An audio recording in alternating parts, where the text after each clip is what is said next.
Okay, no problem. मुझे लग रहा है मेरा सिस्टम सही से वर्क नहीं कर रहा है, तो मैं हाँ, ओके। आई थिंक ये यस, नहीं, ठीक है। मैंने मतलब मेल आईडी भेज दी थी और मैंने ग्रुप में भी डाला हुआ है ऑलरेडी, तो मैं उसको फ़ोटो दिखा दे रहा हूँ जो आपका कंसर्न लेटर का मिला होगा मुझे।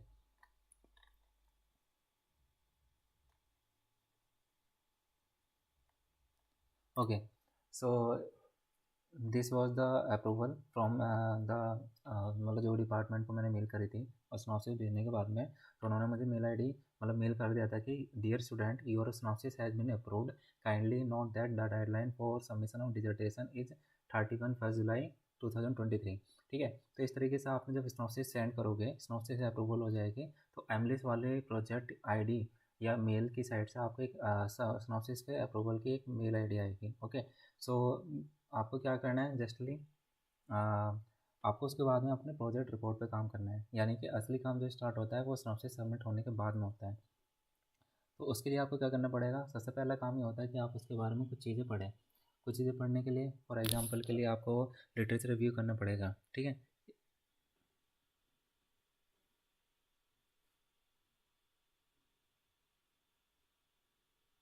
तो लिटरेचर रिव्यू करने एक पहले हम फॉर्मेट देख लेते हैं, फॉर्मेट के लिए कैसे कैसे क्या चीज़ें हैं। तो सबसे पहले आपको प्रोजेक्ट रिपोर्ट के लिए फॉर्मेट देखना पड़ता है। ओके, सो कुछ तो जो आपको फॉर्मेट देखना है, तो जो डिलिस की वेबसाइट है, डिलिस, ठीक है, तो आप ये डालोगे तो सबसे पहली वेबसाइट टाइप की आएगी यूनिवर्सिटी ऑफ दिल्ली की डिलिस की, यानी department of library and information science. आप इस पर क्लिक करेंगे। क्लिक करने के बाद ना लेफ्ट साइड में जो पोर्टल्स या फिर जो ऑप्शन दे रखे हैं उसमें मॉडल प्रोजेक्ट रिपोर्ट पे क्लिक करके उसके बाद में यहाँ पे क्लिक करेंगे एमलिस प्रोजेक्ट के लिए। कुछ स्टूडेंट बिलिस वाले भी होंगे जिनको फील्ड सर्वे और ये इंटर्नशिप या लिटरेचर सर्वे करना होगा, तो उसकी एक model report project report already उन्होंने अपलोड करी हुई है। ठीक है, तो एमलिस प्रोजेक्ट रिपोर्ट पर आप क्लिक करेंगे तो कुछ इस तरीके से आपको एक मॉडल प्रोजेक्ट रिपोर्ट दिख जाएगी, ठीक, कि आपको क्या फॉर्मेट रखना है, कौन सी चीज़ें कैसे आपको पुटअप करनी है। जैसे फॉर एग्जांपल ये टाइटल, पहले टाइटल पेज आएगा एक आपका, एक डिक्लेरेशन पेज आएगा, देन आपका सर्टिफिकेट वाला पेज आएगा, देन आपका एक्नॉलेजमेंट आएगा। तो ठीक है, इस तरीके से एक मॉडल प्रोजेक्ट रिपोर्ट का एक केवल दे रखा है कि आपको इस फॉर्मेट में बनाना है। ठीक है, कुछ इसके गाइडलाइंस भी होते हैं वो आपको फॉलो करने पड़ते हैं। ठीक है, अभी मैं जो दिखाऊंगा ये मैं आपको केवल बताया कि यहाँ से आप मैड एमलिस की मॉडल प्रोजेक्ट रिपोर्ट डाउनलोड कर सकते हो, लेकिन जो मैं दिखाने वाला हूँ वो मेरी प्रोजेक्ट रिपोर्ट है जो कि मैंने सबमिट करी थी। ठीक है, उसी को मैं प्रोजेक्ट रिपोर्ट के सैम्पल्स को क्या क्या चीज़ें आपको रखनी है उसके साथ साथ मैं उनको आपका मतलब एक्सप्लेन करते रहूँगा। ठीक है, तो पहले हम क्या करते हैं कि फर्स्टली डाउनलोड द फॉर्मेट और स्ट्रक्चर ऑफ प्रोजेक्ट फाइल और report from your department website. आपको मैंने ये बता दिया कि आप अपने मॉडल प्रोजेक्ट रिपोर्ट डाउनलोड कर लीजिएगा डिलीस के अपनी वेबसाइट पे।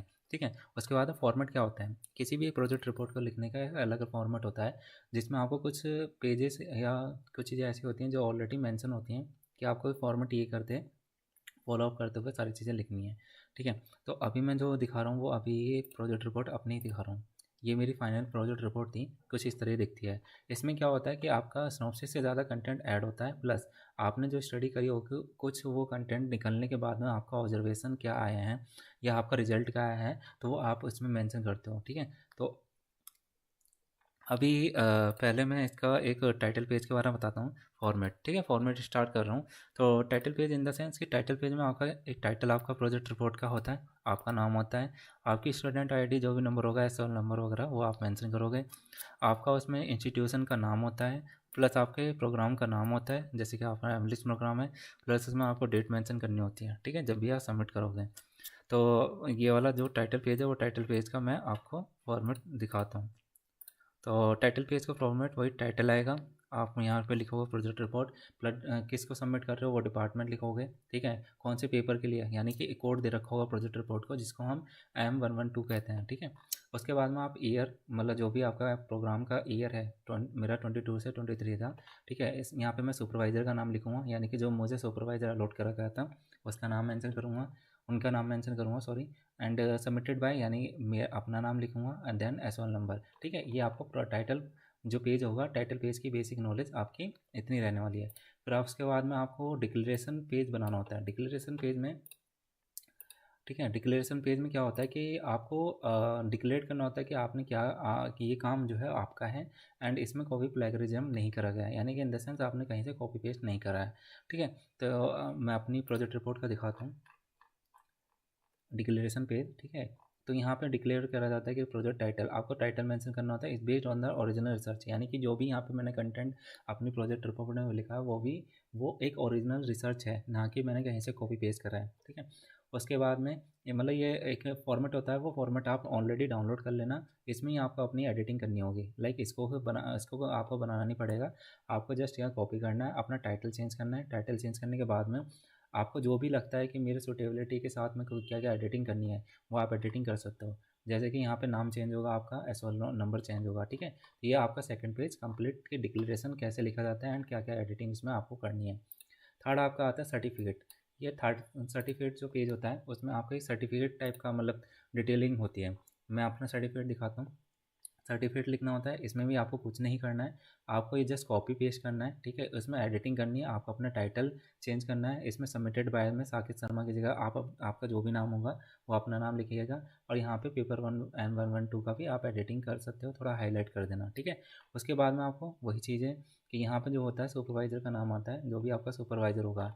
सर्टिफिकेट में जो भी नाम लिखा जाता है वो सुपरवाइज़र का लिखा जाता है, प्लस यहाँ पे प्लेस लिखा जाता है, यानी कि जहाँ पे आप रह रहे हो और जहाँ पे आप ये सबमिट करोगे तो वो दिल्ली के एरिया में आता है, और प्लस जिस दिन आप सबमिट करोगे उसकी डेट डालोगे।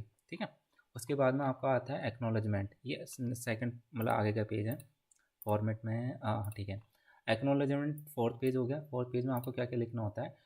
आप एक्नॉलेजमेंट में जाहिर सी बात है आप ना लोगों को थैंकफुल कहते हो, जिन्होंने भी आपकी स्टडी को कंप्लीट करने में काफ़ी हेल्प करी होती है। फॉर एग्जांपल जैसे हमारे कुछ फैकल्टीज़ होते हैं जिनके बारे में मतलब जिनके थ्रू हम ना कुछ चीज़ें नई चीज़ें सीखते हैं अपनी स्टडी के बारे में। फॉर एग्जांपल मैंने डिजिटल लाइब्रेरी के बारे में कुछ चीज़ें उनसे पूछी, उन्होंने मेरे को काफ़ी अच्छी चीज़ें बताई कि इस तरीके से आप वहाँ जाकर डिजिटल लाइब्रेरी के ऊपर रिपोर्ट्स पढ़ सकते हो आप, मैं आपको डाउनलोड करके भेज दूँगी। या फिर फॉर एग्जांपल उन्होंने किसी भी वे में आपको हेल्प करी होगी, तो आप उनको एक्नॉलेज करने के लिए जो भी आप पेपर मतलब चीज़ें लिखोगे वो यहाँ पे लिखोगे। फॉर एग्जांपल जैसे मेरे सुपरवाइज़र ने मुझे हेल्प करी काफ़ी सारी। ठीक है। कुछ और भी लोग हो सकते हैं, रिसर्च असिस्टेंट हो सकते हैं, फैमिली हो सकती है। फैमिली नहीं आती है, बट वो केवल कि मैं बता रहा हूँ कि एक्नॉलेजमेंट में आप क्या क्या लिखते हो। अगर आप बुक लिख रहे हो तो उसमें फैमिली भी लिख सकते हो। ठीक है। बुक नहीं लिख रहे हैं, हम रिसर्च रिपोर्ट लिख रहे हैं, तो हम जो भी चीज़ें लिखते हैं एक्नॉलेजमेंट के अंदर हम किसी भी इंसान को थैंक्स कहने के लिए करते हैं कि जिन्होंने हमारी रिसर्च स्टडी में या रिसर्च इस रिसर्च रिपोर्ट को कंप्लीट करने में हेल्प करी है। ठीक है। तो आई थिंक ये वाला चीज़ कंप्लीट हो गई। फिर उसके बाद आपका प्रीफेस आता है। प्रीफेस में आपका क्या होता है, आप एक्नॉलेजमेंट या जो भी चीज़ें आपने लिखी होंगी वो उसका एक फॉर्मेट एक जगह पे दे दोगे कि हाँ प्रीफेस में कि हम थोड़ा थोड़ा बता रहे हैं कि हमारी प्रोजेक्ट रिपोर्ट में क्या क्या चीज़ें हैं। ठीक है। तो ये आपका ये वाला पार्ट कंप्लीट मैं दिखा देता हूँ। एक्नॉलेजमेंट के बाद में मैंने एक्नॉलेजमेंट क्या करा है कि मैंने मेरे सुपरवाइज़र को थैंक्स कहा, उन्होंने काफ़ी अच्छा मुझे हेल्प करी अलग अलग चीज़ में, लाइक। ठीक है। उसके बाद में आप डिपार्टमेंट के लोगों को भी थैंक्स कह सकते हो अगर उन्होंने हेल्प करी होगी। अगर आपको लगता है कि उन्होंने जिन जिन लोगों ने आपको हेल्प करी है प्लीज़ उनका नाम मेंशन करना, उनका नाम मेंशन मत करना जिनसे आप मिले भी नहीं हो। ठीक है। तो इस टाइप से आपको जैसे कि शैलेंद्र शर्मिक, रेखा देवी मैम, इन सब ने मेरी हेल्प करी थी। ठीक है। अलग अलग चीज़ों को जानने में। तो और इसके बाद में आपको लास्ट में यहाँ नाम लिखना होगा अपना। ठीक है। सेकंड मैंने वही प्रीफेस, यानी प्रीफेस में आप क्या लिखते हो कि मेरी जो प्रोजेक्ट टाइटल है जो जो एमलेस को अवॉर्ड करने के लिए करी जा रही है, जिनके सुपरविज़न आर के शुक्ला सर ने मेरी हेल्प करी थी। ठीक है। तो इसमें आप थोड़ा बहुत थोड़ा लिखते हो।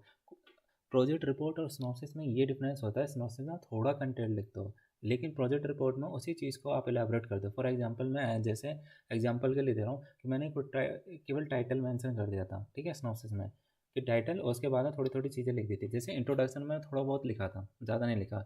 इंट्रोडक्शन जब मैं अपना ये प्रोजेक्ट रिपोर्ट बना रहा था तो इंट्रोडक्शन में मैंने बहुत सारी चीज़ें ऐड कर दी, मतलब जो मुझे लगता था कि बहुत सारी चीज़ें ऐड करनी चाहिए। ठीक है। तो प्रीफेस में आप जस्ट आप अपना एब्रीविएशन दे रहे होते हो पूरे प्रोजेक्ट रिपोर्ट का कि मैंने क्या क्या इसमें लिखा हुआ है और किस वे में डिज़ाइन करी गई है। ठीक है। तो ये सब आपको कॉपी करना है और कुछ एडिटिंग करनी है आपको टाइटल के अकॉर्डिंग। ठीक है। फॉर एग्जांपल के लिए इंट्रोडक्शन। ठीक है। मेरे discuss the background of the study. ठीक है। Under study objectives scope methodology, ये सब मैंने अपने चैप्टर 1 में लिखा है। आपके चेंजेस कहाँ पे होंगे, फॉर एग्जांपल जैसे रिसर्च डिज़ाइन हो गया या फिर RFID, जैसे चैप्टर 4 हो गया, इसको एक टाइटल नेम दिया था, तो इसको थोड़ा बहुत लिखा है कि RFID एनेबल्ड लाइब्रेरीज के बारे में, जो भी मैंने RFID टेक्नोलॉजी उनकी लाइब्रेरी में यूज हो रही है। तो ये आपके टाइटल के अकॉर्डिंग चेंज होगा, चैप्टर 3, चैप्टर 4 एंड चैप्टर 5, ठीक है। एंड कंक्लूजन भी आपके उसी के अकॉर्डिंग चेंज होगा। प्लस इसमें एक अपेंडिक्स लिखा जाता है, अपेंडिक्स इन द सेंस कि जो भी चीज़ एडिशनल होती है उसको हम अलग शो करते हैं। फॉर एग्जांपल अपेंडिक्स में मैंने क्वेश्चनरी अटैच करी है। क्वेश्चनरी क्या होती है, क्वेश्चन मैंने जो पूछे थे तो उनकी जो क्वेश्चनरी मैंने बनाई थी वो मैंने अटैच करी है, ठीक है, अपेंडिक्स में। उसके बाद में नेक्स्ट आपका आता है प्रीफेस, मेरा कंप्लीट हो गया। उसके बाद में कंटेंट पे गया, ठीक है। कंटेंट क्या होता है, टेबल ऑफ कंटेंट जिसे बोलते हैं। टेबल ऑफ कंटेंट में जिसे हम टेबल ऑफ कंटेंट भी कहते हैं, इसमें सेक्शन लिस्ट होती है कि चैप्टर्स का नेम क्या है, उनका मेजर सेक्शंस क्या क्या रहेंगे प्रोजेक्ट रिपोर्ट का, उनका प्लस उनका नया पेज नंबर मेंशन करता हूँ कि किस पेज नंबर पे आपके ये वाले चैप्टर स्टार्ट हो रहा है, ठीक है। इससे क्या होता है, कोई और रीडर हमारी प्रोजेक्ट रिपोर्ट को पढ़ेगा तो उसकी एक आसानी हो जाती है कि हाँ कौन सी चीज़ कहाँ मिलने वाली है। फॉर एग्जांपल हम बुक में भी देखते हैं टेबल ऑफ कंटेंट लिखा होता है, टाइटल के सामने आपका पेज नंबर लिखा होता है कि ये वाला टाइटल को पढ़ने के लिए आपको इस पेज नंबर पर मूव ऑन करना पड़ेगा, ठीक है। तो इसको मैंने कंप्लीट करा। मैं दिखा देता हूँ एक बार कि टेबल ऑफ कंटेंट में आपका सारी चीज़ें आपको लिखनी होती है कि कौन सी चीज़ कहाँ अवेलेबल है। जैसे डिक्लेरेशन पेज जो है आपका सेकंड पेज पे मिलेगा, सर्टिफिकेशन वाला जो है मिलेगा आपको थर्ड पेज पे मिलेगा, एक्नॉलेजमेंट आपको फोर्थ। इस टाइप से हम क्या करते हैं, जो भी हम चीज़ें यूज़ कर रहे हैं टाइटल को, उसके सामने पेज नंबर लिखते हैं, ठीक है। पहला चैप्टर 1 आपका इंट्रोडक्शन रहेगा। इंट्रोडक्शन में आपका क्या कि जो मेरा RFID टेक्नोलॉजी का था तो मैंने उसके पहले RFID के हिस्ट्री ऑफ बता दी, ठीक है। आप ध्यान रखना कि जब भी आप चैप्टर स्टार्ट करोगे इंट्रोडक्शन में, तो जब पहली हेडिंग लिखोगे हिस्ट्री ऑफ, जाहिर सी बात है आप RFID के बारे में थोड़ी चीज़ें बताओगे ना कि RFID है क्या, उसका implementation in the way of history आप लिखोगे, ठीक है। उसके बाद में इनको पॉइंटिंग देनी होती है। जैसे चैप्टर 1 है तो 1.1 दे देंगे सब हेडिंग को हम, इन्हें हम सब हेडिंग बोलते हैं। मेन हेडिंग आपकी ये होती है, सब हेडिंग आपकी ये होती है, ठीक है। उसके बाद में मतलब 1.1 1.2 ऐसे करके आपने इन्हें हेडिंग दे दो। जिन हेड जो भी हेडिंग आपकी जिस पेज नंबर पे लाई कर रही होगी वो वाला पेज नंबर आपको सामने लिखना होगा। ये आप टेबल ऑफ कंटेंट में मेंशन करो। इस तरीके से आप ना जो भी चीज़ें होती हैं वो आप चैप्टर में कन्वर्ट कर देते हो, ठीक है।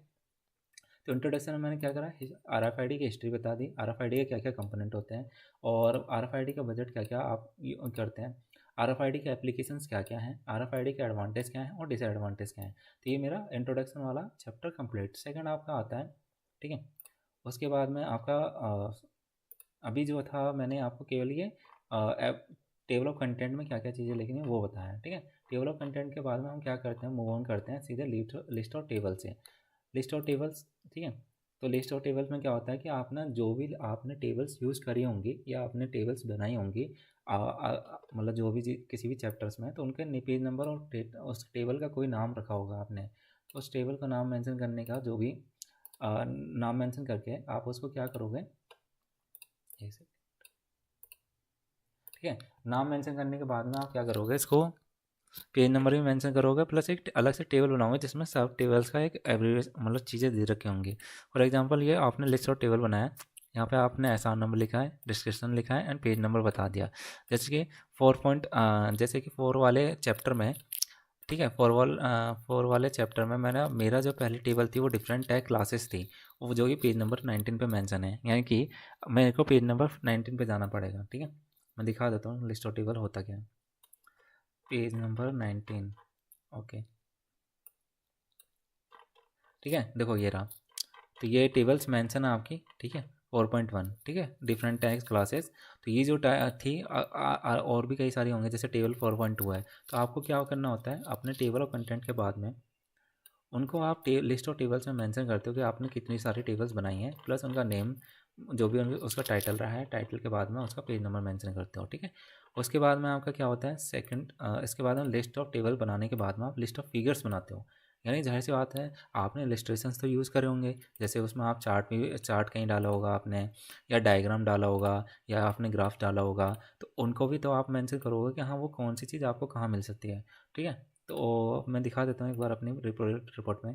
लिस्ट ऑफ टेबल कंप्लीट करने के बाद में लिस्ट ऑफ फिगर्स में मूव ऑन करता हूँ, ठीक है। जैसे कि system architecture of RFID enable library page number 1, ठीक है।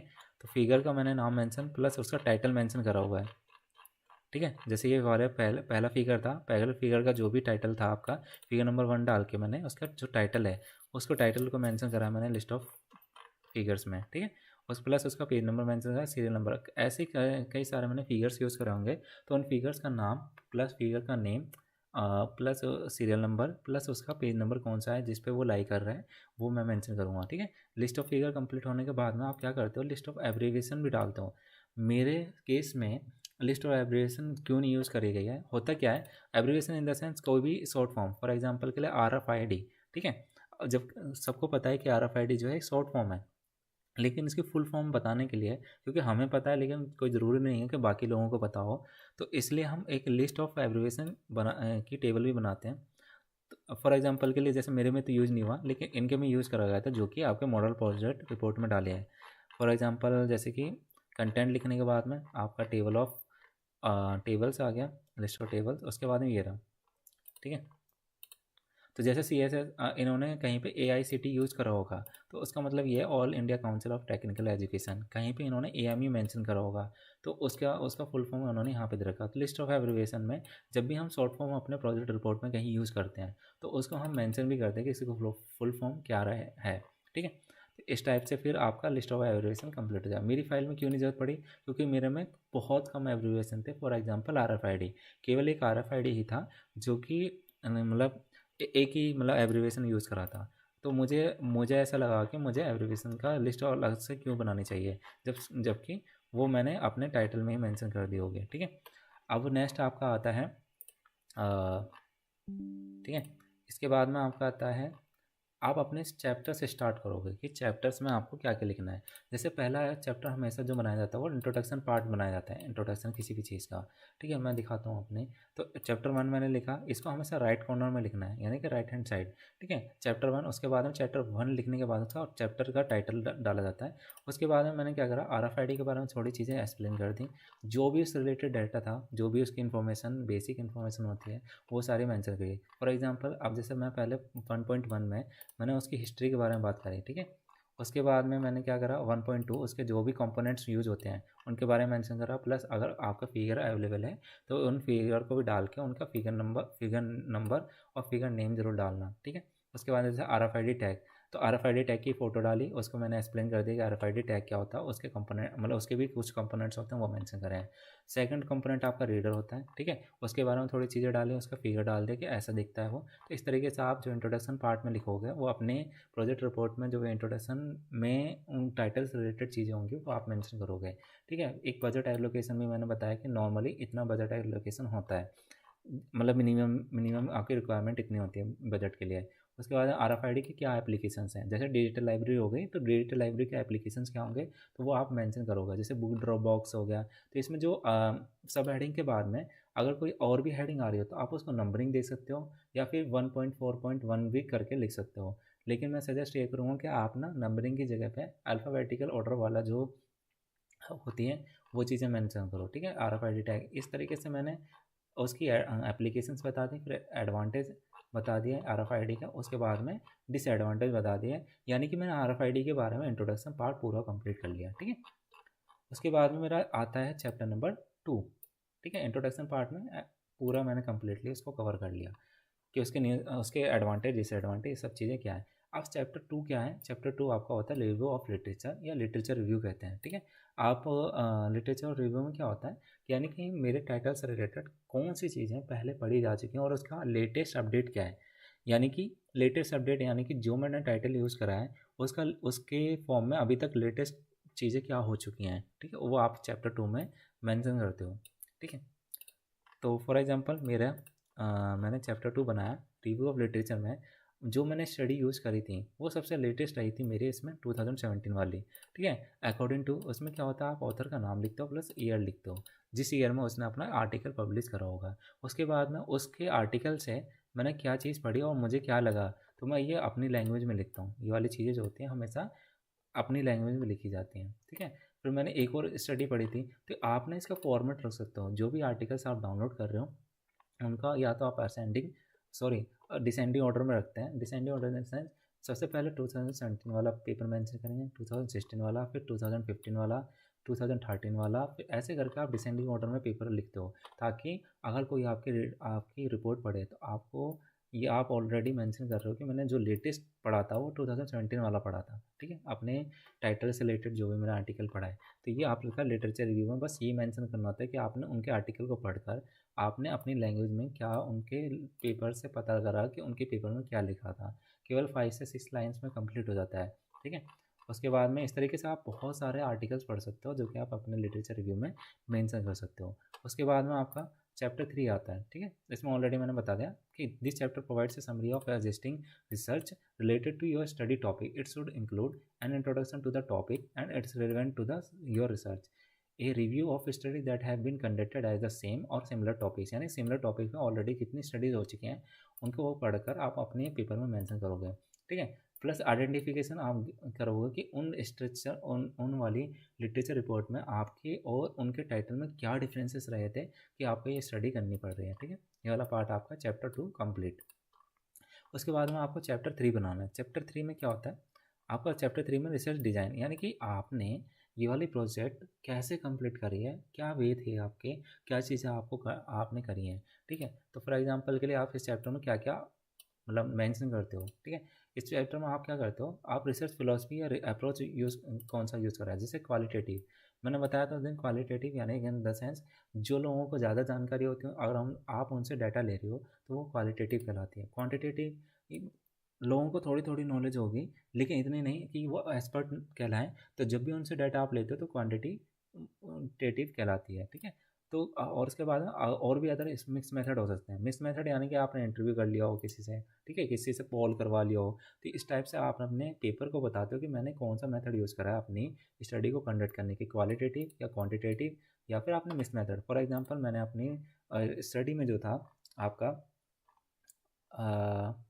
मैंने क्वांटिटेटिव मेथड यूज़ करा था, यानी कि मैंने क्या करा था कि मैंने डाटा कलेक्शन, यहाँ पे मैंने लिखा हुआ है कि मैंने डिफरेंट कॉलेज मतलब 2 कॉलेजेस की लाइब्रेरी से मैंने क्वेश्चनरी यूज़ करा था, यानी क्वेश्चनरी मेथड जो कि क्वांटिटेटिव मेथड कहलाता है, ठीक है। डाटा कलेक्शन, उसके बाद में आप सेकंड वाली चीज़ पे आ जाओ,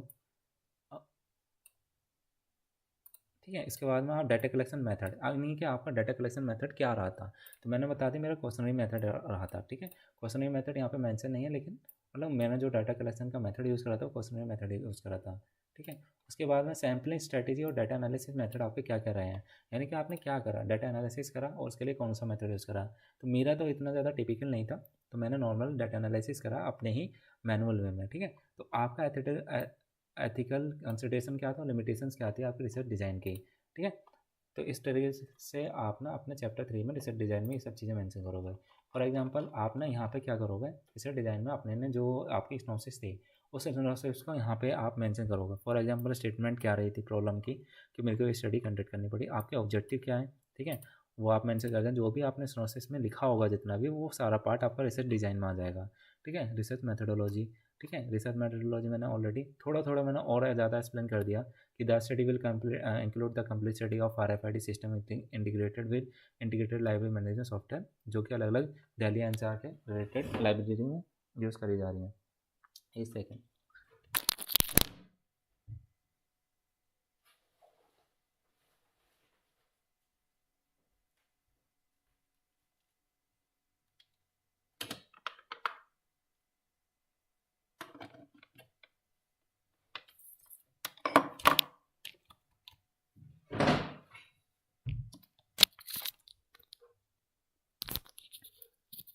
और उसके बाद में लाइक कि रिसर्च डिज़ाइन चैप्टर कंप्लीट होने के बाद में हम क्या करेंगे, एक केस स्टडी वाला एक चैप्टर नेम से बनाएंगे, ठीक है। इस चैप्टर 4 में क्या होगा, मूविंग टू द चैप्टर 4, ठीक है। चैप्टर 4 मैंने बनाया, उसमें केस स्टडी डाला। Case study in the sense कि जो मैंने करा है वो एक टाइप की केस स्टडी है, तो किस तरीके से मैंने चीज़ें उनको मेंशन करा। फॉर एग्जांपल मेरे लिए जो था कि मेरे को अपनी लाइब्रेरी पहले तो उस यूनिवर्सिटी के बारे में बताना था जिस यूनिवर्सिटी के बारे में मैंने ये स्टडी कंडक्ट करी। फॉर एग्जांपल मैंने यूनिवर्सिटी ऑफ दिल्ली के 2 कॉलेजेस चूज़ करे थे, तो पहले मैं उनकी यूनिवर्सिटी के बारे में बताया, ठीक है। यूनिवर्सिटी के बताने के बाद उन कॉलेजेस के नाम मेंशन करके उनके बारे में थोड़ी डिटेलिंग करी कि हाँ ये कॉलेजेस हैं क्या और इनके मतलब उनके कलेक्शन के बारे में बात करें, जैसे पहला कॉलेज मेरा शहीद राजगुरु था, जिसमें मैंने कि उनकी लाइब्रेरी के बारे में थोड़ी डिटेल डाली है कि ऐसी लाइब्रेरी दिखती है, उनकी फ़ोटो वगैरह मैंने डाली, ठीक है। ये सब चीज़ें मैंने मेंशन करी कि उनके लाइब्रेरी में कितने कलेक्शन वगैरह हैं और क्या क्या सर्विसेज वो अपने स्टूडेंट्स को प्रोवाइड करते हैं, ठीक है। थोड़ा फिर उसके बाद में RFID के बारे में बताया, क्योंकि RFID एनेबल्ड लाइब्रेरी थी, तो उनकी लाइब्रेरी RFID के बारे में थोड़ी डिटेलिंग दे दी, ठीक है। उसके बाद में आपका ठीक है, इस तरीके से आप ना दोनों कॉलेजेस के लाइब्रेरी के बारे में उनकी चैप्टर 4 में मेंशन करोगे, ठीक है। उसके बाद में ये मतलब उसमें ऑब्जेक्टिव आइडेंटिफायर क्या यूज़ करा उन्होंने अपनी लाइब्रेरी में, ठीक है, उनकी डिटेलिंग मैंने यहाँ पे दे दी। या फिर मैंने ये मतलब थोड़ा डिफरेंट टैग क्लासेस वगैरह के अलग अलग टाइप होते हैं, ठीक है, उनके बारे में थोड़ा थोड़ा मैंशन कर दिया। उसके बाद में मैंने क्या करा कि इन RFID टैग्स कौन कौन इन लाइब्रेरी के थ्रू क्या क्या यूज़ करे गए थे। तो एक case study in the sense, आप अपने उस यूनिवर्सिटी के बारे में लिखोगे। यूनिवर्सिटी के बारे में लिखने के बाद है आपने जिन कॉलेजेस को चूज़ करा उनके बारे में लिखोगे, उनकी लाइब्रेरी में क्या क्या कंपोनेंट यूज हो रहे हैं वो, या फिर जो भी स्टडी करी है तो उनके बारे में लिखोगे। यानी कि जो चैप्टर 4 होता है बेसिकली, वो सारा का सारा आपका डिपेंडेंट ये होता है कि आपने उस लाइब्रेरी में जाके क्या क्या चीज़ें मेंशन करी हैं, मतलब मेंशन इन द सेंस कि उनके बारे में क्या क्या पढ़ा है और उनके डाटा उनका क्या क्या कलेक्शंस हैं, कलेक्शंस के बारे में डिटेलिंग बताओगे। तो जो भी स्पेसिफिक आपकी नॉलेज होती है वो केस के चैप्टर नंबर 4 में आती है, ठीक है। जैसे इम्प्लीमेंटेशन कैसे करा उन्होंने अपनी RFID में, तो उसके बाद है उनके जो RFID गेट्स हैं उनका स्पेसिफिकेशंस क्या हैं, ठीक है। उसके बाद में आपका उनकी मैंने कुछ फ़ोटोज़ क्लिक करी थी कि RFID गेट ऐसे दिखता है उन्होंने विवेकानंद कॉलेज लाइब्रेरी में, ठीक है। उसके बाद में फिर मैंने जो दूसरा कॉलेज चूज़ करा था, दूसरा कॉलेज मेरा विवेकानंद कॉलेज लाइब्रेरी था। इसमें मैंने उसके बारे में थोड़ा बहुत बताया, उसका कलेक्शंस के बारे में। वहाँ जो मैंने फ़ोटो क्लिक करी और उनके RFID गेट की फ़ोटो क्लिक करी थी, तो मैंने वो यहाँ पर डाली है, ठीक है। कि उनका जो ड्रॉप बॉक्स RFID का था उसकी फ़ोटो क्लिक करके मैंने बताया कि RFID ड्रॉप बॉक्स उनका ऐसा दिखता है, प्लस उनकी स्पेसिफिकेशन ऐसी ऐसी है, ठीक है। जैसे मैंने डाला हुआ ना स्पेसिफिकेशन RFID कियोस्क, ठीक है। उसके बाद में यहाँ पर सर्कुलेशन काउंटर की फ़ोटो डाली उनकी लाइब्रेरी की, और उनके बारे में थोड़ा बहुत लिखा कि उनका सर्कुलेशन काउंटर पे क्या क्या कैसे टाइम सेविंग मैनेजमेंट करा जाता है, कौन सी बुक्स कैसे उनके मतलब वहाँ पे सर्कुलेशन में लेकर आई जाती हैं। तो ये सब चीज़ें मैंने उनकी लाइब्रेरी के बारे में लिखा। तो बेसिकली चैप्टर 4 जो है वो डेडिकेटेड होता है, जहाँ पे आप स्टडी कंडक्ट कर रहे हो तो उनके बारे में बहुत से ज़्यादा चीज़ें लिखना जिस बारे में टाइटल का आपका रिलेट करे। फॉर एग्जांपल मैंने अगर डिजिटल लाइब्रेरी है, ठीक है, तो पहले मैंने यूनिवर्सिटी को मेंशन करा, यूनिवर्सिटी को मेंशन करने के बाद में जिस कॉलेज को मैंने सेलेक्ट करा उसके डिजिटल लाइब्रेरी के बारे में बात करी। डिजिटल लाइब्रेरी में बात करने के बाद में मैं उस डिजिटल लाइब्रेरी के बारे में उनकी डिजिटल लाइब्रेरी के बारे में सारी डिटेलिंग लिखूँगा कि वो कौन कौन से सोर्सेज प्रोवाइड करते हैं, अगर सोर्सेज को यूज़ करना है तो वो किस तरीके से मतलब मैनेज करते हैं इन सब चीज़ों को। ये सब चीज़ें आप के चैप्टर नंबर 4 में लिखोगे, ठीक है। तो इस तरीके से चैप्टर नंबर 4 कंप्लीट हो जाता है। कि मैंने यहाँ पे ये भी लिखा कि सर्कुलेशन कैसे करा जाता है RFID एनेबल्ड लाइब्रेरीज में, ठीक है। प्लस उनके यहाँ सिस्टम रिक्वायरमेंट क्या क्या रही है, क्योंकि एक में कोहा था एक में लिप्सिस था, ठीक है। फॉर एग्जांपल बजट एलोकेशन उन्होंने कैसे करा, उनके बजट की डिटेलिंग मैंने ली, ठीक है। रोल ऑफ लाइब्रेरियन कैसे हुआ, तो रोल ऑफ लाइब्रेरियन सिंपली मैंने अपनी तरह से मेंशन करा कि RFID टेक्नोलॉजी में रोल ऑफ लाइब्रेरियन कैसे होता है, क्योंकि लाइब्रेरियन ही एक इंसान होता है जो कि पॉलिसीज़ लेके आता है, पॉलिसीज़ को इम्प्लीमेंट करता है। बाकी तो कमेटी होती है, बट लाइब्रेरियन का क्या रोल रहता है, मेन रोल उसी का होता है, क्योंकि वही सजेस्ट करता है कि हमें RFID टेक्नोलॉजी यूज़ करनी चाहिए, ठीक है। सेकंड आपका चैप्टर नंबर 4 भी कंप्लीट हो जाए। केस स्टडी में सारी डिटेलिंग वो आती है जो कि आपने अपने केस स्टडी में जाके करी होती है, मतलब अपने कॉलेज से जाके जो भी चीज़ें आपने कलेक्ट करी वो सारी चीज़ें आप मेंशन करोगे चैप्टर नंबर 4 में।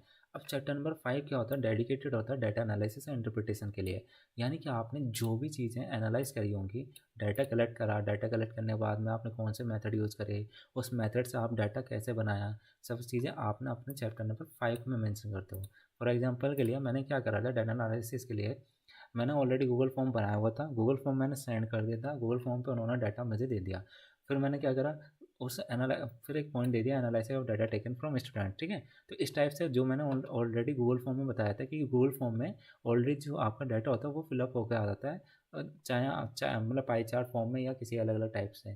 तो उसको आप यहाँ पे मेंशन करो। फॉर एग्जांपल के लिए मेरा सेकंड क्वेश्चन पूछा था, analysis of course purchasing students, तो मैंने ये 4 ऑप्शन दिए हुए थे, तो जिसमें से 91% जो थे स्टूडेंट वो पोस्ट ग्रेजुएशन कर रहे थे उस कॉलेज में, ठीक है। तो इस तरीके से मैंने डाटा कलेक्ट करा।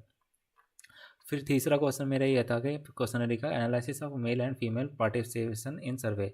तो मेल और फीमेल का क्या पार्टिसिपेशन रहा था जो मैंने क्वेश्चनरी भेजा था, उसमें से 58% जो थे वो फीमेल थी और 41% समथिंग वो आपके मेल कैंडिडेट्स थे। ठीक है, इस तरीके से मैंने 13 स्टूडेंट्स का केवल डाटा कलेक्ट करा था। ठीक है, तो आप ये सब चीज़ें जो होती है मतलब जो भी डाटा कलेक्शन है, जो आप क्वेश्चनरी भेजते हो, हर एक क्वेश्चनरी का क्वेश्चन के बारे में थोड़ा बहुत लिखोगे। पहला क्वेश्चन मेरा रहता है कि लाइब्रेरी विजिट आपका कितना होता है, डेली होता है, 1 से 2 डेज होता है। तो इस तरीके से जितने भी क्वेश्चन आपने होते हैं उस क्वेश्चन का फिगर डालना है, फिगर डालने के बाद में टाइटल डालना है। ठीक है, टाइटल डालने के बाद उसके बारे में थोड़ा लिखोगे कि 13 स्टूडेंट से डाटा कलेक्ट कर गया। इस एनालिसिस से हमें ये पता लगा कि 16% जो है स्टूडेंट्स वो डेली लाइब्रेरी जाते हैं। तो इस टाइप से बहुत सारी चीज़ें आप मेंशन, 16% जाते हैं, 8.3 आपके जो जाते हैं वो ओकेजनली जाते हैं। ठीक है, इस टाइप से आप अपना हैंड रिटन टाइप में लिखोगे कि हमारा डाटा कलेक्शन का क्या रहा। ठीक है, इस टाइप से हर एक क्वेश्चन को आप अलग मेंशन करोगे, उस अलग क्वेश्चन का क्या रिजल्ट रहे उसके बारे में लिखोगे और अच्छे से मेंशन करोगे अपने टाइप से। ठीक है, जितने क्वेश्चन मैंने पूछे थे उतना ही मैंने डाटा कलेक्शन के बाद में ये सब चीज़ें लिखी हैं। जैसे मैंने एक क्वेश्चन पूछा था उनसे, analysis of reasons of student want self check in और चेकआउट क्योसेट। तो मैंने ये 3 ऑप्शन दिए हुए थे, due to longer circulation time, यानी कि सर्कुलेशन में ज़्यादा टाइम लगता है इस वजह से लोग RFID यूज़ कर रहे हैं। To reduce reliance on library staff, यानी लाइब्रेरी स्टाफ पे कम रिलायंस रहे हमारा, तो उसके लिए हम यूज़ कर रहे हैं। या it allows independent issue return of books, यानी कि इसमें आपको केवल क्या करना है, बुक लेनी है, बुक को इशू रिटर्न अपने इंडिपेंडेंटली आप कर सकते हो। तो ठीक है, उसका जो एनालिसिस है वो ये एनालिसिस ये आया है कि 25% जो है लोग ये चाहते हैं कि लाइब्रेरी स्टाफ पे रिलायंस कम हो। 41% स्टूडेंट ये चाहते थे कि हम ना खुद ही बुक इशू रिटर्न कर पाएँ, किसी पर हम डिपेंडेंट ना हो। ठीक है, due to longer circulation time, यानी कि सर्कुलेशन टाइम ज़्यादा लग रहा था, तो इस वजह से हमने इतने स्टूडेंट ने वो चूज़ करा। ठीक है, इसलिए वो RFID टेक्नोलॉजी यूज़ करना चाहते हैं। तो हर एक क्वेश्चन को एनालिसिस करने के बाद में फिगर लगाना है, फिगर लगाने के बाद में उसको थोड़ा बहुत मतलब मेंशन करना है। उसके बाद में क्या है, आपका मतलब इस टाइप से बहुत सारे मैंने जो क्वेश्चंस मेंशन करे थे उन्हीं सारे क्वेश्चंस का वो कर दिया।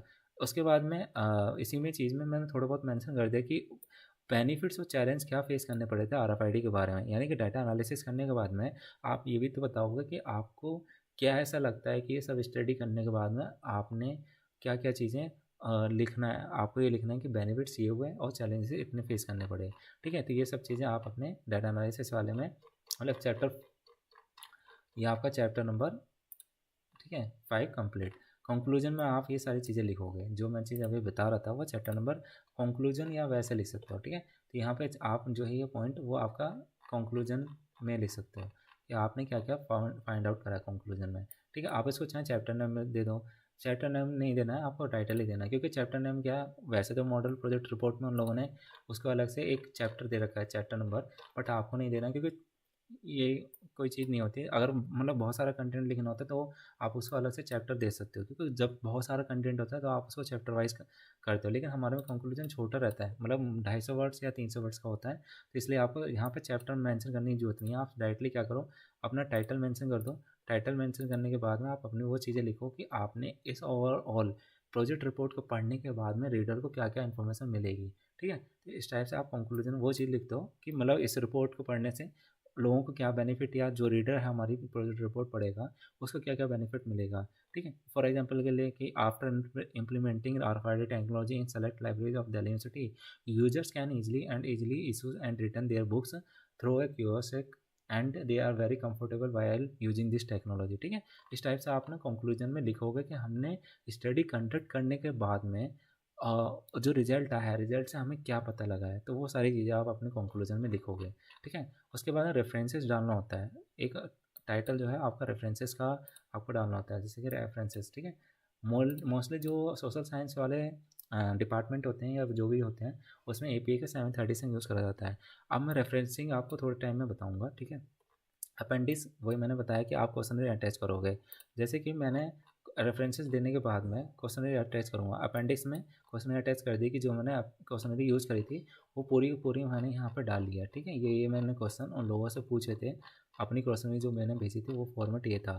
ठीक है, तो इस टाइप से ये क्वेश्चनरी, और उसके बाद में क्वेश्चनरी के बाद में आपको क्या करना होता है, क्वेश्चनरी के बाद में जो रिस्पॉन्सेस आए हैं उस रिस्पॉन्सेस को अटैच करना होता है गूगल फॉर्म से कॉपी करके। ठीक है, गूगल फॉर्म से मैंने सारा रिस्पॉन्स मतलब कि कॉपी करा मतलब जो इनका रिस्पॉन्स आया था, रिस्पॉन्स शीट लगाई है मैंने सारी, ठीक है।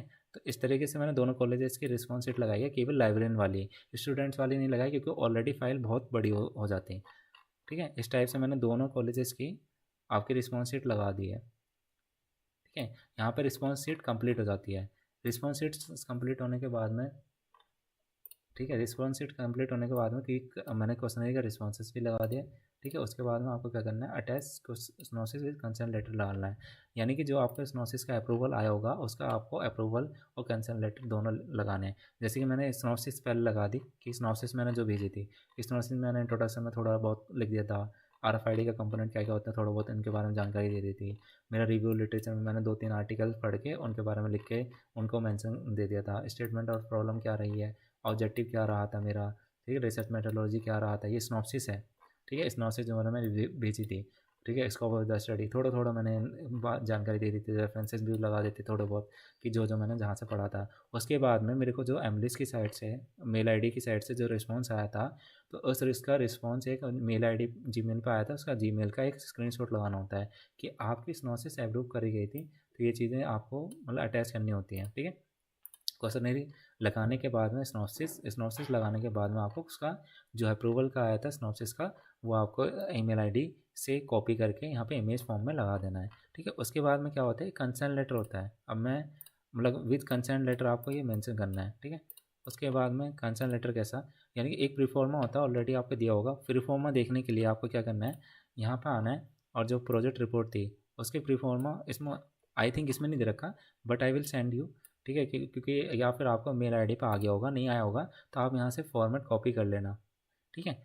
फॉर्मेट देख लेना, यहाँ से केवल इतना छोटा सा होता है। तो इसमें क्या होता है, प्रीफॉर्मेट इन द सेंस जो प्रोजेक्ट रिपोर्ट आपने बनाई है उसमें ये सब चीज़ें थोड़ी मेंशन करके आप अपने जो सुपरवाइज़र होता है उसके सिग्नेचर होते हैं, प्लस आपके सिग्नेचर होते हैं, प्लस किस डेट को आपका सुपरवाइजर ने पूरा अलॉट कर दिया कि हाँ आप इसकी बच्चे की स्नॉप्सिस मेरी कंप्लीट है, अब रिपोर्ट भी कंप्लीट है, ठीक है। तो वो सारी चीज़ें आपको यहाँ पे कंसर्न लेटर लगाना होता है लास्ट में, ठीक है। ये कंसर्न लेटर के 2 फॉर्म होते हैं, वो देख लेना आप। आपको अगर सेंड कर दे तो वेल एंड गुड, नहीं तो मैं ऑलरेडी आपका मेल से डाउनलोड करके सेंड कर दूंगा, ठीक है। तो इस टाइप से आपकी जो प्रोजेक्ट रिपोर्ट थी उसका पूरा फॉर्मेट कंप्लीट हो गया, ठीक है। प्रोजेक्ट रिपोर्ट का फॉर्मेट जो भी होता है वो मैंने आपको ऑलरेडी बहुत सारी चीज़ें बता दी। इसके बाद में मैं आपको क्या बताऊँगा कि लिटरेचर रिव्यू, ठीक है। आप लोग लिटरेचर रिव्यू कि मतलब कहाँ से आप अपने रिसर्च आर्टिकल डाउनलोड कर सकते हो, ठीक है। फॉर फॉर योर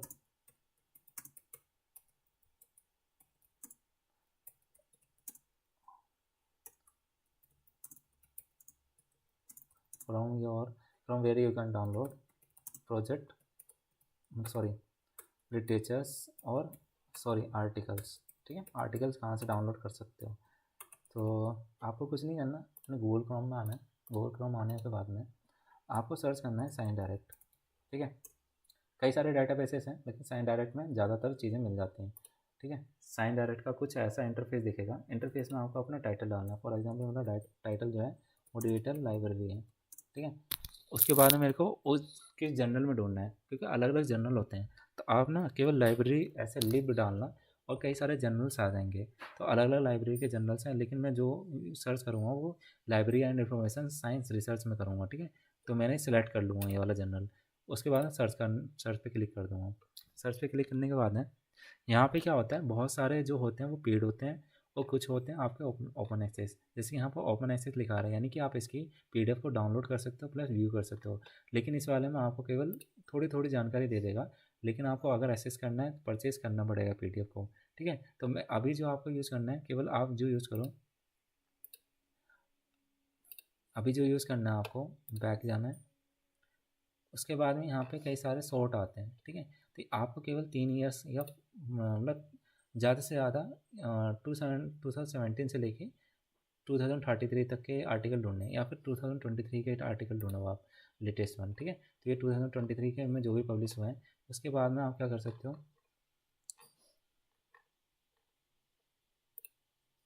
जैसे 3 ईयर्स 4 ईयर्स, ठीक है, ठीक है। उसके बाद में ओपन एक्सेस पे क्लिक करना है आपको। तो ओपन एक्सेस यानी कि जो भी PDF होंगे वो सारे आपके डाउनलोड हो सकती हैं। फॉर एग्जांपल ये वाली PDF है जो कि exploring user experience in digital library through questionnaire and eye tracking data, ठीक है। तो आप इसकी पीडीएफ को डाउनलोड कर सकते हो। जैसे पीडीएफ डाउनलोड करनी है तो आप यहाँ पे क्लिक करा व्यू व्यू पीडीएफ में,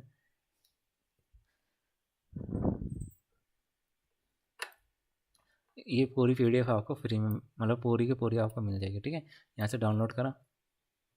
उसके बाद ना आपने एक लिटरेचर डाउनलोड्स, एक ना अपने से अलग से एक लिटरेचर रिव्यू का फोल्डर बना ले रहा हूँ। ठीक है, फोल्डर बनाने के बाद में इसको क्लिक करा, इसके बाद में इसको सेव कर लिया। इसी तरीके से आपको कम से कम 10 से 15 आप डाउनलोड कर लेना, उनको सेव कर लेना। ठीक है, अब क्या है, आप इनको रेफरेंसेस देने हैं। रेफरेंसेस देने का सबसे बेस्ट तरीका होता है, इसी फाइल को ओपन करा। ठीक है, यहीं पे साइट का ऑप्शन आता है, साइट वैसे तो यहाँ पे नहीं देगा, तो आप इसको क्या कर सकते हो कि जोटेरो पे जाना है, वेब लाइब्रेरी एक आप अपना बना लेना, जोटेरो पे अकाउंट कहीं से देख लेना। ठीक है, फॉर एग्जांपल मैंने एक नया बना रहा हूँ मैं डिजिटल लाइब्रेरी पे। ठीक है, SQL का मैंने फ़ोल्डर बना लिया। ठीक है, फ़ोल्डर बनाने के बाद में जैसे कि पहली प्रोजेक्ट रिपोर्ट जो है मेरी ये है। ठीक है, तो मैं क्या करूँगा, इस वाले टाइटल को सर्च कर लूँगा, या फिर मैं क्या करूँगा, यहाँ लिंक क्लिक करूँगा, कॉपी करूँगा। कॉपी करने के बाद में यहाँ पे एक ऑप्शन आता है ऐड बाय आइडेंटिफायर। ठीक है, यहाँ पे आप यूआरएल डाल सकते हैं। मैंने यूआरएल डाल दिया, इसको क्लिक कर दिया। क्लिक करने के बाद में ये मेरे वेब लाइब्रेरी में डल गया कि मैंने ये वाला पेपर पढ़ा है। अब होता क्या है कि हमें रेफरेंसेस लिखने होते हैं। रेफरेंसेस का कुछ फॉर्मेट होता है, जैसे एपीए का 7th एडिशन यूज़ करते हैं। तो हमें क्या होता है, बहुत बच्चों को कन्फ्यूजन होती है कि रेफरेंसेस कैसे लिखना है। ठीक है, रेफरेंसेस, तो उस चीज़ से बचने के लिए आप क्या करते हो, जोटेरो को यूज़ करते हो। जोटेरो में आपको केवल लिंक डालना होता है यहाँ से। ठीक है, ऐड बाय आइडेंटिफायर में ये क्लिक हो गया। उसके बाद में फॉर एग्जांपल इसी को सिलेक्ट करा हुआ मैंने, इसको सिलेक्ट करने के बाद में ठीक है, यहाँ पे क्लिक एक आपको बटन आया मिलेगा क्रिएट बिब्लियोग्राफी। क्रिएट बिब्लियोग्राफी, यहाँ पे आप ध्यान रखना कि साइटेशन स्टाइल जो है आपकी AP 7th एडिशन पे क्लिक होनी चाहिए। 7th एडिशन आपको कुछ नहीं करना, कि ऑलरेडी इसने अपना AP 7th एडिशन के अकॉर्डिंग पेपर की जो भी बिब्लियोग्राफी वो क्रिएट करके दी थी, कॉपी करना है, फिर आपको यहाँ पे पेस्ट कर देना है। ठीक है, तो आपको कुछ नहीं करना पड़ा। ठीक है, ऐसे जितने पेपर आप पढ़ोगे उन सब पेपर्स का आपको बिब्लियोग्राफी बनानी है। फॉर एग्जाम्पल अब मैं सेकेंड वाले पेपर की बता रहा हूँ। ठीक है, मैंने एक पेपर की बना ली, मतलब इस पेपर को मैं बाद में पढ़ूंगा इसीलिए मैंने डाउनलोड करा है। ठीक है, फॉर एग्जांपल अब मैं टाइटल भी देख रहा हूँ कि वो टाइटल मैच हो रहा है कि नहीं हो रहा है। ठीक है, देखो यहाँ टाइटल में कहीं नहीं मिल रहा कि डिजिटल लाइब्रेरी लिखा हो, तो मैं क्या करूँगा, इसको और एडवांस सर्च करूँगा। एडवांस सर्च करने में जैसे कि डिजिटल, केवल डिजिटल लाइब्रेरी के ऊपर मेरे को सर्च करना है। ओके, तो ये क्या करेगा, यहाँ पे मैंने ऑलरेडी जनरल सेलेक्ट करा हुआ था, इसको हटा दो, केवल आप सर्च पे क्लिक करो। तो ये अलग अलग जनरल्स में हो गया। ठीक है, उसके बाद में क्या करो, ओपन एक्सेस पे क्लिक करो, यानी कि जिसकी पीडीएफ को आप डाउनलोड कर सकते हो। फॉर एग्जांपल इसके टाइटल में डिजिटल लाइब्रेरी मेंशन है, इसके टाइटल में भी डिजिटल लाइब्रेरी मेंशन है, यानी कि ये वाला जो रिसर्च आर्टिकल होगा वो मेरे काम का होगा। तो मैं इसका क्या करूँगा, क्लिक करूँगा। प्लस ये भी ध्यान रखना है 23 या लेटेस्ट वाले लेने हैं, इन द सेंस 2018 से लेकर 2023 तक का। ठीक है, उसके बाद में ये क्लिक करना है। क्लिक करने के बाद में अब मैं इस पीडीएफ को डाउनलोड भी करना है। ठीक है, डाउनलोड कर लिया।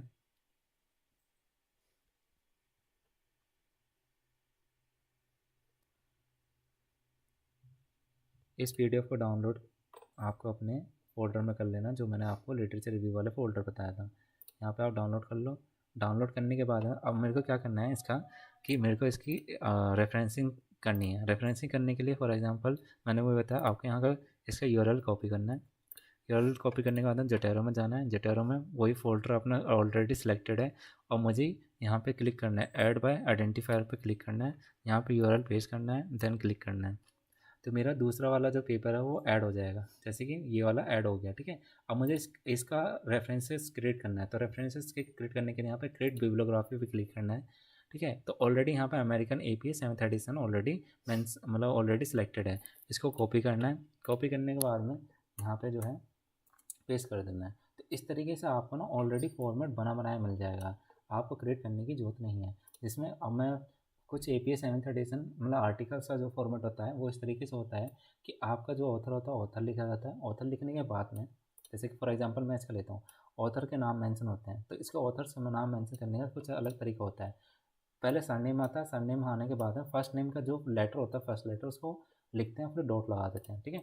जैसे कि एग्जांपल के लिए मैं आपको ये करके दिखा देता हूँ। जैसे कि ये रहा, ठीक है, श्री सिद्धिया सिंघा।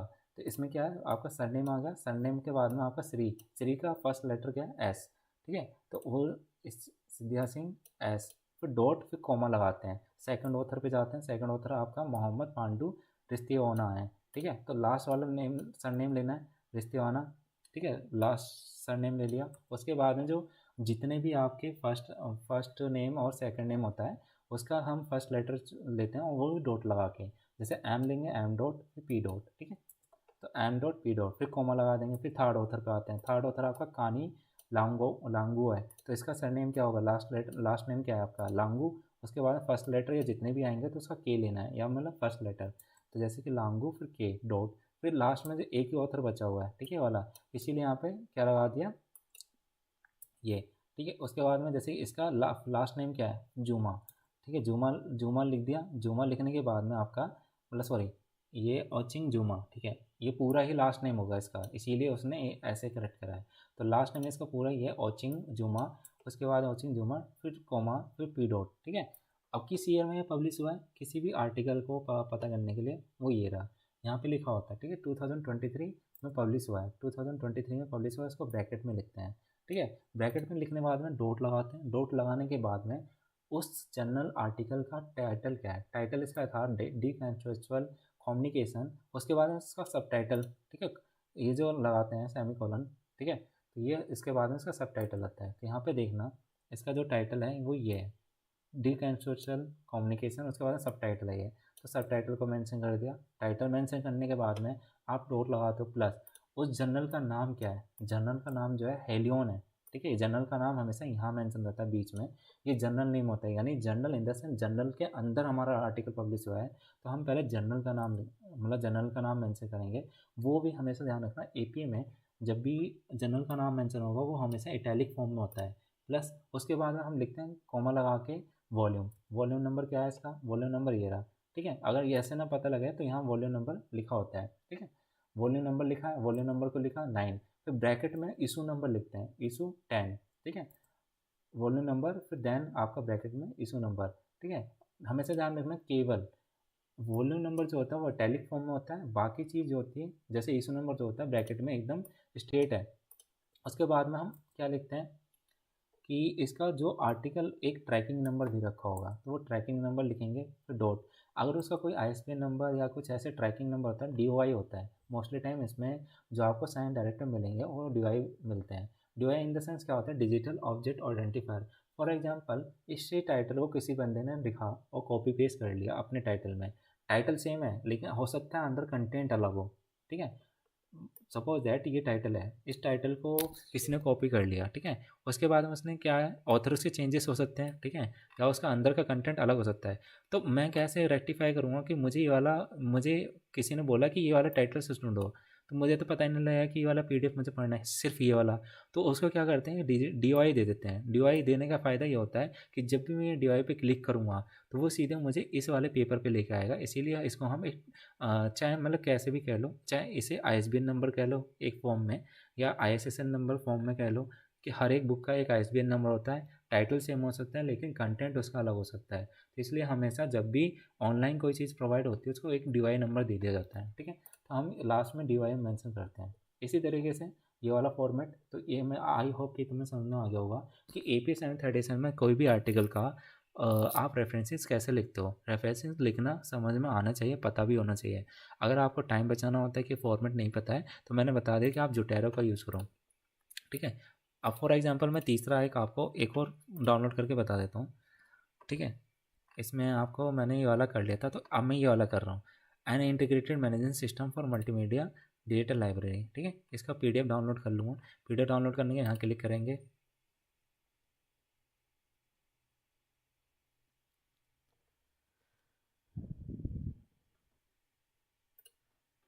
ठीक है। PDF यहाँ से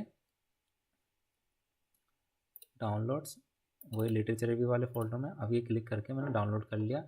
अब मैं सिंपली केवल क्या कर रहा हूँ, जहाँ से मैंने डाउनलोड करा है यहाँ से डाउनलोड करा है, इसका URL कॉपी करा, अपने इसी डिजिटल लाइब्रेरी वाले फोल्डर में जाके यहाँ पे क्लिक करा, ऐड बाय आइडेंटिफायर, यहाँ यूआरएल कॉपी करा, पेस्ट करा।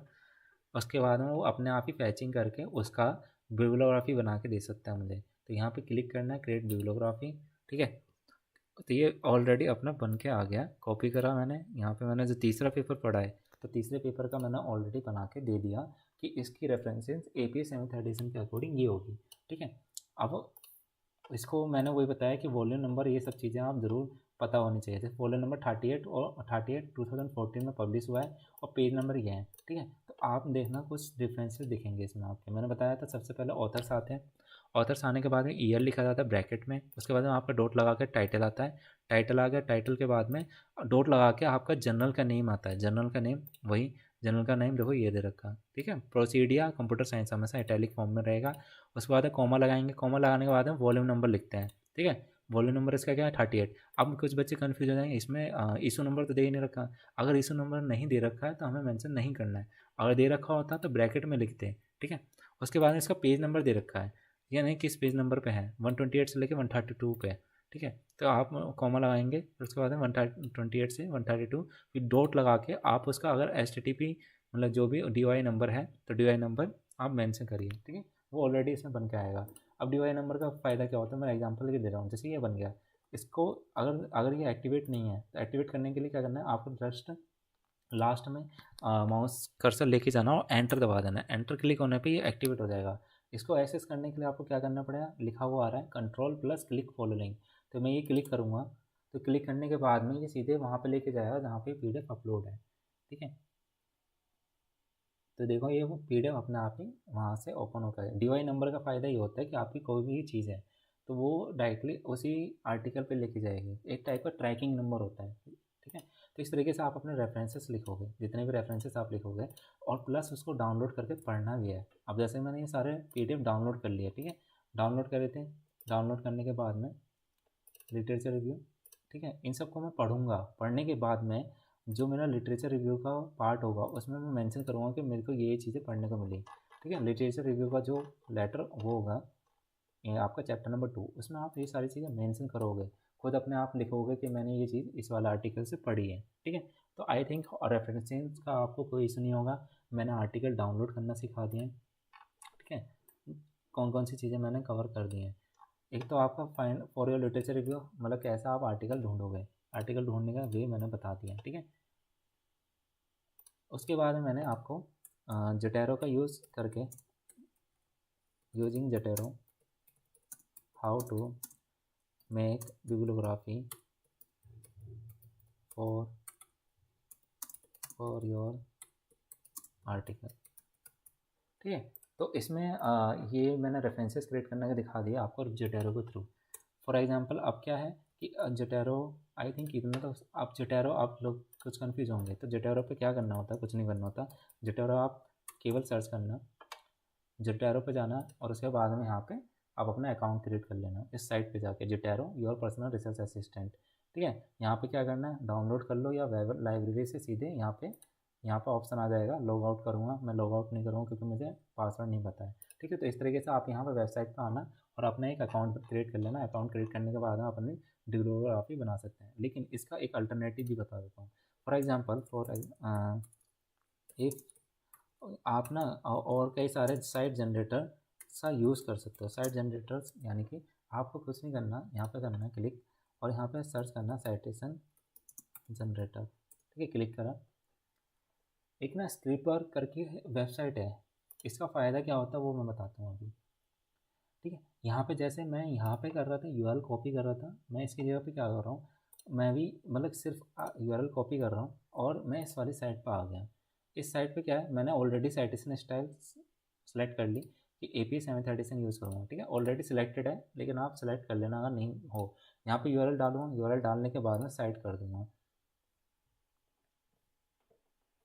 ठीक है, तो यहाँ पे ये देखना, इसका साइटेशन टाइटल आ जाएगा, टाइटल मैच कर लेना ज़रूर। ठीक है, टाइटल मैच कर लिया, जनरल आर्टिकल लिया है, तो आपको ऑलरेडी रेफरेंसेस बना के देते जाएंगे सेम एज इट इज़ जैसे जोटेरो बना रहा है। और ये लेकिन इसमें और इसमें क्या डिफरेंस है, स्क्राइबर में क्या होता है, केवल आप सोर्सेस को यहाँ पे साइट जनरेट कर सकते हो, स्टोर नहीं कर सकते हो।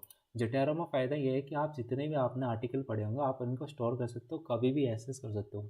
लेकिन ये केवल एट द हीट मूवमेंट के लिए ही होता है। और ये स्क्राइबर जो है केवल एट द हीट मूवमेंट आपको अगर साइटेशन क्रिएट करनी है तो उसके लिए यूज़ हो सकता है। ठीक है, तो आपको ये जोटेरो कंप्लीट हो गया कि जोटेरो का यूज़ करके आप कैसे रेफरेंसेस क्रिएट कर सकते हो।